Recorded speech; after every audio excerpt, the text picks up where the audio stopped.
Di sesi ini akan menjadi wadah perbincangan dan pembelajaran apa yang terjadi dalam insiden kebakaran, apa yang dapat kita lakukan untuk mencegahnya, dan apa yang dapat kita lakukan untuk memaksimalkan pemeliharaan dan pengelolaan warisan budaya Indonesia yang berharga untuk mereimajinasi museum ke depan. Mungkin pertanyaan selanjutnya dari saya dulu buat Mas Budiman lagi nih. Kita kan sudah mendengarkan paparan dari narsum-narsum sebelumnya dari Mas Nahar, dari Mas Widi. Apa sih yang dapat kita pelajari dari insiden kebakaran September yang lalu yang bisa kita bawa ke depannya dalam pengelolaan museum? Baik, terima kasih. Sebetulnya tadi saya bisik-bisik dengan Bu Umi, teringat kembali pertengahan September terjadi tragedi ini. Ya,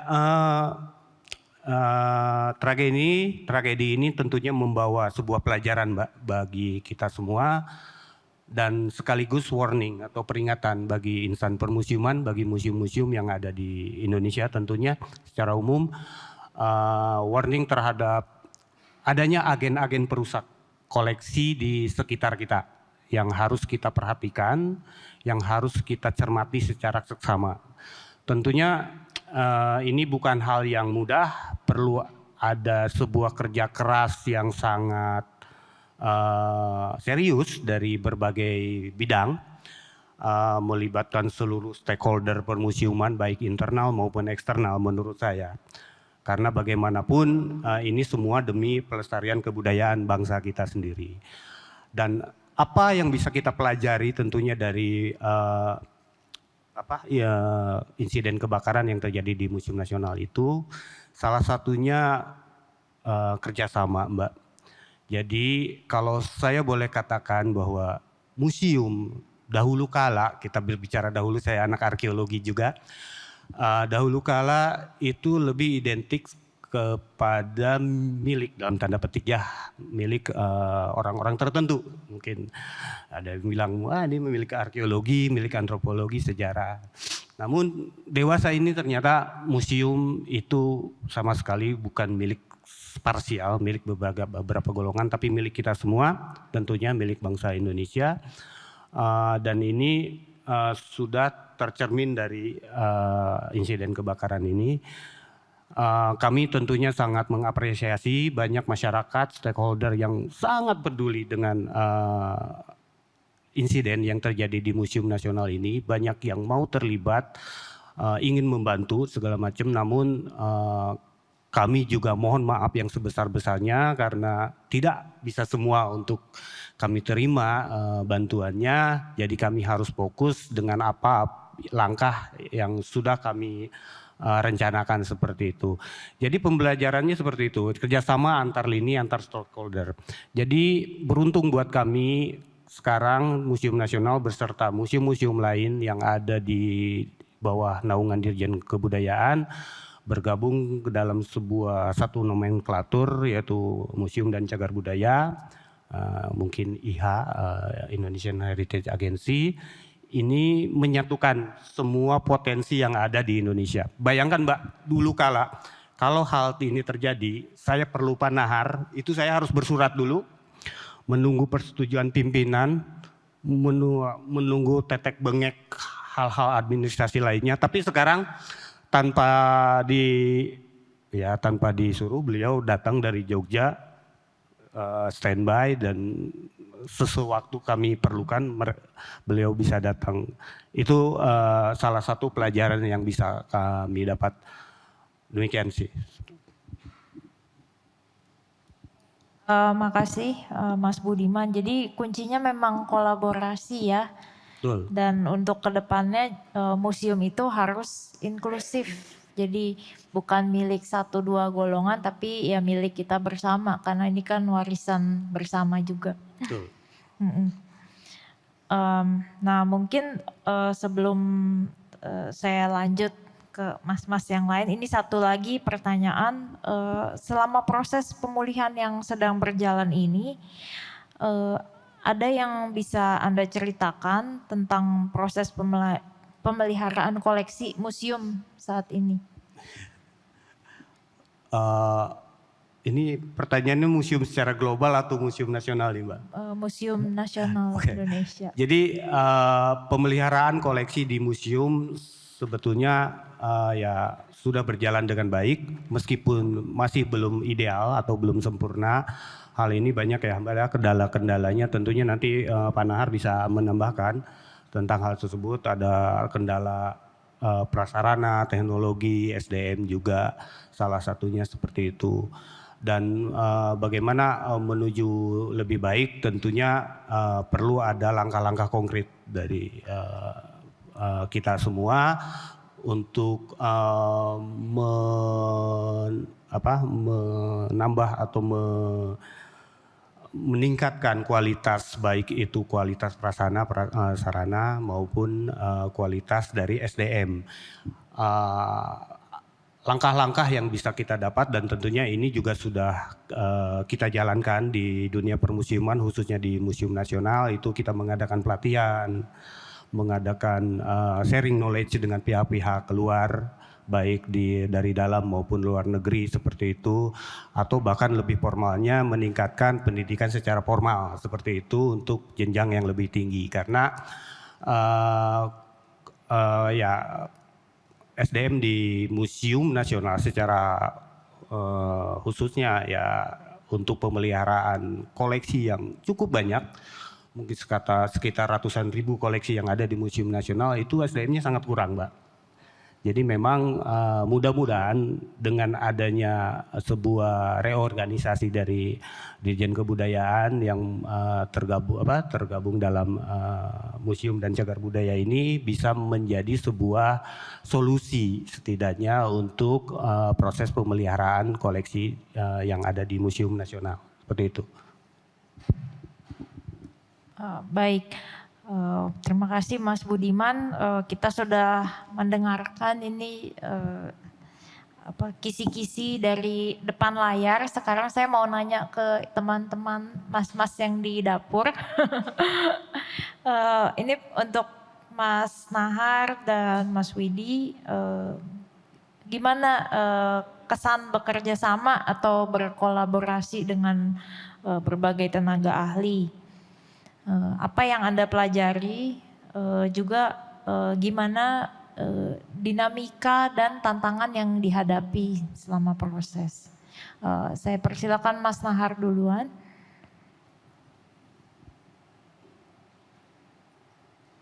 Ya, terima kasih pertanyaannya Mbak Angel ya. Memang dalam situasi saat ini di mana tuntutan pekerjaan semakin banyak, sementara SDM semakin sedikit. Pilihannya mau tidak mau adalah kolaborasi atau kerjasama.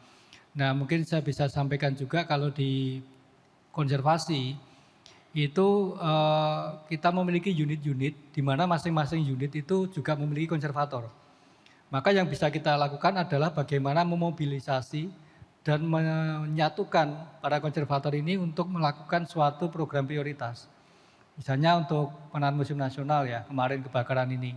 Ini konservatornya Museum Nasional sendiri sudah sangat kewalahan. Kemudian mereka juga punya kewajiban-kewajiban kegiatan lain yang harus dilaksanakan. Nah kita bisa memobilisasi dari unit lain. Dari Borobudur kita tarik membantu berapa hari. Kemarin Budian dari Balikirti juga kita minta ke Jakarta. Jadi kolaborasi intern itu harus intensif. Sementara dari kolaborasi yang dari pihak lain, ini Pak Widi ini sesungguhnya hanya satu contoh ini Mbak Angel ya. Karena selain beliau, ini juga banyak ahli-ahli yang terlibat. Ada Prof. Endang Triwahyuni yang dari kimia membantu kami dalam analisis. Kami kemarin itu ada juga ahli internasional. Tapi saya pikir-pikir terminologi internasional ini juga bisa dipertanyakan. Karena Prof. Endang ini masuk 2% ilmuwan terbaik dunia. Gitu. Sementara dari internasional yang dikirim ke Indonesia belum tentu selevel itu. Gitu. Jadi orang-orang terbaik kita yang memungkinkan untuk kita libatkan dalam kolaborasi itu kita undang. Beberapa senior-senior kita yang sudah sangat berpengalaman seperti Pak Yunus, Pak Gatot Gautama, Pak Siswanto dan banyak itu masih kita libatkan juga untuk pemikiran-pemikiran dan masukan-masukannya gitu. Dari BRIN kita juga libatkan gitu. Jadi beliau-beliau ini akan menjadi kontributor utama di dalam melakukan analisis dan pengembangan ke depannya. Itu yang kami lakukan, Mbak. Untuk luar negeri sendiri karena Pak Menteri sendiri mengadakan komunikasi dengan berbagai pihak, memang ada beberapa yang memberikan tawaran. Nah, sejauh ini yang sudah terlibat itu dari Perancis, mereka yang pernah terlibat dalam penanganan Notre Dame, kemudian dari Jepang. Nah, kita juga mendampingi kedatangan mereka dan juga menerima masukan-masukan saran mereka. Hanya saja kita juga punya optimisme tersendiri bahwasannya setelah sekian bulan kita melaksanakan, kemudian SP Internasional datang, salah satu yang kita dengarkan langsung dari mereka bahwa apa yang mereka pikirkan sebelum berangkat itu ternyata sudah dilakukan. Itu yang memberikan optimisme bagi kita gitu. Sehingga ya tambahan-tambahan lainnya kita terima sebagai masukan. Mungkin itu. Di Mas Widi bagaimana? Terima kasih. Bagaimana tadi disampaikan oleh Mas Nahar ya, jadi saya di sini itu kan hanya supporting ya dari beberapa tim yang menangani berbagai macam keahlian juga. Nah, kebetulan saya ada di kayu. Ini sebenarnya cukup menantang. Saya dengan Mas Nahar saja ketemu muka itu tahun 2015. Artinya komunikasi itu ya walaupun lama, alhamdulillah bisa terjalin. Dan saya tidak menganggapnya masalah untuk tim dalam bekerja, hanya tantangan saja. Karena tim kami dan timnya Borobudur, timnya Mas Naring di Jakarta itu ya baru sekali ini ketemu muka. Ini cukup menantang, tapi alhamdulillah juga berjalan dengan baik. Jadi hanya ketemu 1-2, nggak sampai sehari itu. Kita ke Borobudur itu juga hanya sehari saja. Untuk kemudian rampit-rampit membagi kerja, saya ngapain, ini ngapain, sehingga kita lebih efisien. Saya rasa itu bisa diatur, ya, dan saya setuju bahwasanya museum tidak lagi merupakan ekspresi dari satu bidang tertentu. Memang saatnya sekarang adalah kita bersama-sama mendapatkan support banyak pihak. Tidak hanya ketika senengi, tapi juga susahnya itu nanti banyak yang geruduk untuk menggeruduk untuk membantu seperti itu. Kami juga senang sekali itu dimintai tolong itu, terus terang kami senang. Ilmu kami bisa bermanfaat secara nyata. Nah, kedepannya tentunya tantangannya juga, Mas Nar. Kami berasal dari orang-orang laboratori. Kami tidak berasal dari orang-orang yang tahu betul sejarah, bagaimana mendisplay barang yang bagus, bagaimana kaidah-kaidah sebuah artefak itu layak untuk ditampilkan apa tidak. Itu tentunya justru kami akan belajar dari proses ini. Jadi selain kita memberikan sesuatu yang mungkin kita bisa, tapi saya yakin kami lebih banyak menerima yang kami belum tahu, Mbak. Dan itulah yang membuat kami tetap bersemangat untuk kemudian bersama dalam satu tim ini. Terima kasih. Terima kasih Mas Widi. Kalau dari jawaban Mas Nahar sama Mas Widi yang saya tangkap intinya adalah komunikasi di lingkungan yang multidisiplin ini ya. Jadi membawa keahliannya masing-masing tapi bagaimana mengkomunikasikan itu untuk mencapai tujuan yang sama. Ini lalu pertanyaan selanjutnya saya kembali ke Mas Budiman. Apa saja tahap-tahap yang sedang diambil dalam memulihkan koleksi untuk jangka pendek dan jangka panjang? Baik, terima kasih. Tadi mungkin sudah dijelaskan ya sama Pak Nahar dari paparannya, namun ya tidak salahnya saya mengulang. Jadi langkah-langkah yang sudah kami lakukan tepat tanggal 18 September kami sudah diperbolehkan untuk evakuasi, Mbak. Jadi kami langsung melakukan evakuasi koleksi dan masih berlangsung hingga saat ini, kemudian paralel dengan identifikasi koleksi. Karena si koleksinya itu sendiri berubah wujud tentunya kayak yang terdampak. Alhamdulillah hingga hari ini mungkin koreksi saya Pak Nahar ya kalau salah, sudah 90% lebih yang sudah ditemukan dan sudah teridentifikasi dengan berbagai macam kondisi tentunya. Ada yang utuh, alhamdulillah, ada yang remuk redam juga seperti yang tadi Pak Nahar sudah jelaskan. Kami masih melakukan evakuasi itu hingga saat ini, masih banyak koleksi-koleksi, pasti ada lah ya koleksi-koleksi yang masih tertinggal di lokasi terdampak, terutama koleksi-koleksi yang terbuat dari bahan-bahan yang mudah terbakar. Seperti kayu, rotan, terus kain juga, ada kulit kayu dan lain sebagainya. Dan juga kami selain itu melakukan pembersihan puing juga sudah kami lakukan, Mbak. Kami masih bekerja sama lah dengan kepolisian, pihak kepolisian, karena bagaimanapun mereka terus mengawal proses evakuasi ini. Selanjutnya, langkah selanjutnya untuk pemulihan koleksi ini tentunya sudah dijelaskan tadi sama Pak Nahar, ada remediasi untuk menstabilkan si koleksi itu sendiri. Tentunya remediasi dilakukan setelah proses identifikasi ya. Sudah proses identifikasi, kemudian juga ke depan mungkin ada restorasi ya Pak Nahar ya. Insya Allah di tahun depan remediasi sudah berjalan. Sementara kalau tidak salah di logam dulu, berbahan logam. Nanti akan berlanjut seperti itu. Dan tentunya banyak sekali Mbak pihak-pihak yang terkait, baik internal maupun eksternal. Internal ya di lingkungan MCB juga kami bahu-membahu sesuai dengan kapasitasnya tentunya untuk koleksi, untuk publikasi, untuk lain sebagainya. Juga kami melibatkan pihak-pihak eksternal. Dan perlu diingat Bapak Ibu, ini bukan hanya sekedar koleksi Mbak. Kita dari tadi bicara koleksi. Sedangkan wilayah terdampak atau bangunan terdampak adalah heritage, adalah bangunan cagar budaya. Jadi itu juga menjadi concern kami. Jadi tidak hanya koleksinya, tapi si bangunannya itu sendiri. Dan kami juga sudah melakukan kajian. Tadi Pak Nahar sudah bercerita optimisme terhadap pengetahuan atau knowledge dari teman-teman kita. Dan itu benar Mbak. Jadi kita juga sudah menerjunkan teman-teman dari Borobudur dan dari BPK Banten DKI, saya nggak tahu BPK berapa Bumi, itu sudah turun untuk menganalisa bangunan juga. Kemudian ya kami juga disupport oleh tim ahli cagar budaya untuk memberikan rekomendasi-rekomendasi terkait bangunan dan koleksi dan langkah-langkah ke depannya. Mungkin kami sekarang ini sedang mencoba untuk menyusun atau mengkaji langkah apa saja yang akan kami lakukan terhadap si bangunan itu sendiri. Mungkin nanti di lain kesempatan bisa kita gambarkan, mungkin pimpinan kami bisa langsung sounding kepada rekan-rekan semua, kepada masyarakat terkait bangunan itu yang akan datang.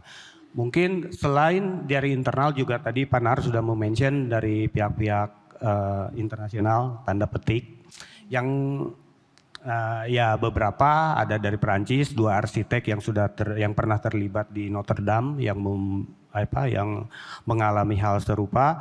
Namun saya rasa itu tadi seperti Pak Nahar katakan, label internasional perlu digarisbawahi karena apa yang mereka lakukan juga jauh hari sudah kami lakukan seperti itu. Dan ke depan mungkin Pak Nahar ada tambahan, jadi dari embassy dari kedutaan Amerika akan mengirimkan beberapa ahlinya untuk memberikan masukan-masukan terhadap penanganan koleksi-koleksi yang ya lebih ke logam ya Pak Nahar, seperti itu ya, mudah-mudahan tahun depan seperti itu sih Mbak. Jadi ya intinya kami sudah melakukan step-step langkah-langkah dalam penyelamatan ini, dalam pelestarian ini, dan ini akan terus berlangsung seperti itu dan melibatkan banyak pihak tentunya. Seperti itu. Terima kasih. Oke, ya terima kasih jawabannya Mas Budiman. Sepertinya bisa baca pikiran, soalnya saya memang mau menanyakan juga tentang bangunan cagar budaya yang terdampak juga dalam hal ini. Oh, yeah. Mungkin kita kalau kilas balik juga belum lama ini kan beberapa tahun yang lalu Museum Bahari juga Betul. dapat musibah serupa. Mungkin ada baik karena dari tadi kan Mbak Angel nanya kita terus, mungkin ada baik kita juga ya, saya nih secara pribadi bertanya karena saya juga tahu Mbak Angel juga banyak terlibat di preservasi budaya ya, di pelestarian budaya. Mungkin Mbak Angel juga bisa mewakili angkatan mungkin di bawah kami nih, generasi di bawah kami, pengalaman selama ini dalam melakukan preservasi kebudayaan, serta tantangannya apa sih dan pelajaran apa yang bisa dipetik gitu loh. Seperti itu, karena kebetulan kalau kami kan ini istilahnya ada labelnya lah ya, instansi pemerintah, dan Mbak Angel kebetulan labelnya bukan instansi pemerintah tapi melakukan aktif di bidang tersebut. Mungkin bisa sharing bersama kami gitu. Boleh, jadi dibalikin. Mungkin ya puji syukur sih belum pernah dapat pengalaman bencana ya, tapi selama ini kalau proses restorasi bangunan dalam praktek saya biasanya kurang lebih mirip, ini multidisiplin, jadi kolaborasi antar keahlian juga, antar stakeholders juga. Di tahap awal biasanya kita melakukan assessment heritage, jadi signifikansi bangunannya, terus kita menggali arsip-arsip lama, karena kebanyakan bangunan-bangunan yang masih existing hari ini mungkin bentuknya sudah berubah, jadi kita harus mengembalikan ke bentuk aslinya. Terus setelah melakukan assessment tersebut, nanti kita menggandeng juga arsitek konservasi untuk mengajukan desain atau rencana restorasi yang nantinya kita bawa ke tim sidang pemugaran. Ada di Kota Tua juga, tiap hari Senin sidangnya. Nah, terus setelah itu mungkin setelah 3-4 kali sidang biasanya nanti kita dapat rekomendasi, karena kan ini kebanyakan bangunan cagar budaya itu sebelum Indonesia merdeka jadi belum punya IMB. Jadi rekomendasi TSP inilah yang jadi punya kekuatan seperti IMB begitu. Nah, mungkin kalau hal-hal penting yang agak berbeda treatmentnya sama koleksi, karena bangunan itu kan ditempati ya, jadi kalau koleksi mungkin ditaruh di vitrin atau di display, kalau bangunan itu kan justru harus berinteraksi sama manusia. Nah, jadi mungkin tantangannya bagaimana kita memitigasi ya kejadian-kejadian misalnya instalasi listriknya, terus instalasi untuk pemadaman kebakaran. Jadi hal-hal yang di tahap awal itu menjadi bagian dari mitigasi bencana ya, jadi masuk ke perencanaan. Mungkin begitu sih. Kalau tantangan mirip lah, ada perbedaan, kadang perbedaan kepentingan, terus ada beberapa latar belakang, jadi komunikasi tuh penting banget untuk menyamakan di satu halaman yang sama kalau tujuannya tuh ya sama-sama baik gitu. Ya begitu Mas Budiman. Oke. Ini saya lihat sih waktunya sudah menuju jam isoma.